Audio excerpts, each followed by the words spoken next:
Robert browning की सबसे बड़ी कैरेक्टरिस्टिक यही रही है कि उनकी जितनी भी पोएम्स हैं, मोस्ट ऑफ द पोएम, उनमें बहुत ज़्यादा ऑप्टिमिज्म है, एक होपफुलनेस है।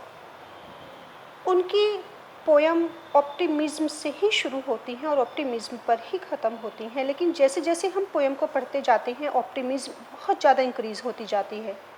द लास्ट राइड टुगेदर में लवर है जिसकी बिलविड ने उनके मैरिज प्रपोजल को रिजेक्ट कर दिया, लेकिन लवर फिर भी परेशान नहीं है, निराश नहीं है, और कहीं ना कहीं वो लास्ट में आकर इतनी ज़्यादा खुश हैं ये सोचकर कि उनकी ये डिज़ायर इस जन्म में पूरी नहीं हुई।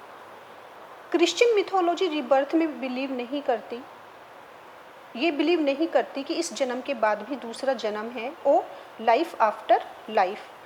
हिंदू मिथोलॉजी बिलीव करती है कि डेथ के बाद भी एक लाइफ है और उसके बाद भी लाइफ है। भागवत गीता को फॉलो करते हुए लगते हैं रॉबर्ट ब्राउनिंग, क्योंकि भागवत गीता में भी लिखा है कि सोल एटर्नल है, इमोर्टल है, और हमारी बॉडी होती है जो मॉर्टल है, जो इस दुनिया को छोड़कर जाती है, लेकिन आत्मा हमेशा अमर रहती है। लास्ट स्टेंजास में भी यही शो हो रहा है।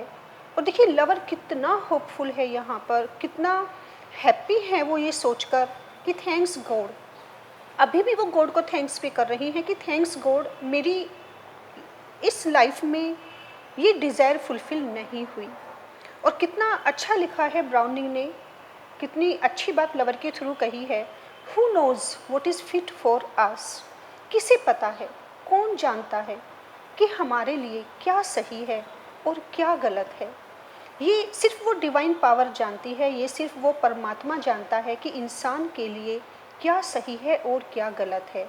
हो सकता है कि मेरे लिए यही सही हो कि मैंने अपनी बिलविड को चाहा, लेकिन उसने मुझे मना कर दिया शादी करने से, तो क्या पता यही मेरी डेस्टिनी में लिखा हो।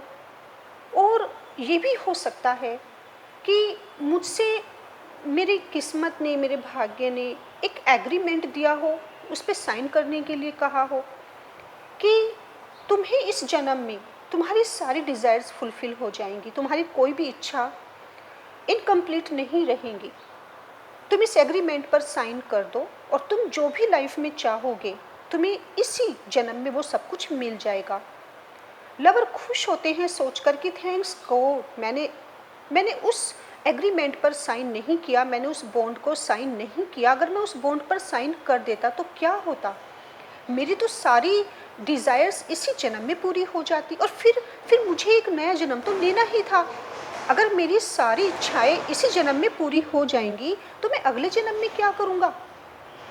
मैं जब इस दुनिया को छोड़कर जा रहा हूँगा तो क्या मैं किसी बिना इच्छा के जाऊँगा, जबकि हमें हमेशा ये कहा जाता है कि हमारी जितनी भी इच्छाएं हैं वो दूसरे जन्म में नहीं होनी चाहिए, या तो इसी जन्म में फुलफ़िल हो जानी चाहिए या उन्हें हमें सप्रेस कर देना चाहिए, अपने माइंड से हटा देना चाहिए।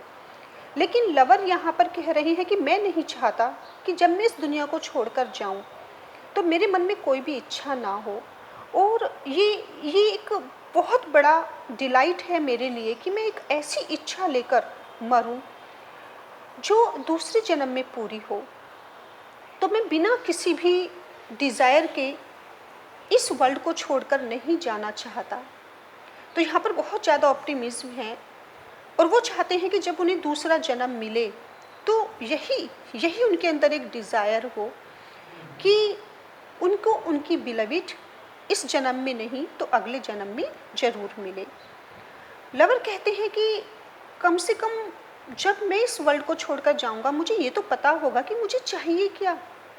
उसकी एक इमेज तो मेरे माइंड में होगी कि मेरी कौन सी ऐसी डिज़ायर है जो इस लाइफ में फुलफ़िल नहीं हुई, और जब मैं नेक्स्ट जन्म लूँगा तो मुझे पता होगा कि मुझे इस लाइफ में क्या करना है और यही मेरे लिए काफ़ी है। अगर गॉड ने मुझे सारा सुख इसी जन्म में दे दिया होता तो फिर मैं स्वर्ग क्यों चाहता। वो मुझे बेस्ट प्लेस क्यों लगता? मेरे लिए हेवन की तो कोई वैल्यू ही नहीं रहती। अगर भगवान इसी धरती पर हमारी सारी इच्छाओं को पूरा कर दें, तो फिर हम स्वर्ग में करेंगे क्या? लेकिन इस टाइम मैं बहुत खुश हूँ। मुझे भगवान से कोई शिकायत नहीं है, मुझे मेरी किस्मत से कोई शिकायत नहीं है। और इस टाइम ना तो मैं स्वर्ग के बारे में सोच रहा हूँ, ना ही अपनी बिलविड से शादी करने के बारे में सोच रहा हूँ। इस टाइम मेरे लिए इतना ही काफ़ी है कि वो मेरे साथ है। और क्या फ़र्क पड़ जाएगा? फ़र्क मुझ पर क्या पड़ जाएगा अगर मैं यही सोच लूँ कि यही स्वर्ग है, जब वो मेरे साथ है। इसी स्टेज को अगर मैं सब कुछ मान लूँ और उसके साथ यात्रा करता रहूँ, ऐसे ही सवारी करता रहूँ, और काश ये मोमेंट कभी ख़त्म ही ना हो, ये इनका कभी एंड ही ना हो। मेरे लिए तो स्वर्ग यही है कि मेरी बिलविड और मैं एक साथ सैर कर रहे हैं, घोड़ा गाड़ी पर सवारी कर रहे हैं, और काश हम बस ऐसे ही हमेशा एक दूसरे के साथ राइड करते रहें, साथ साथ, चाहे ये राइड हमारी लास्ट ही क्यों ना हो।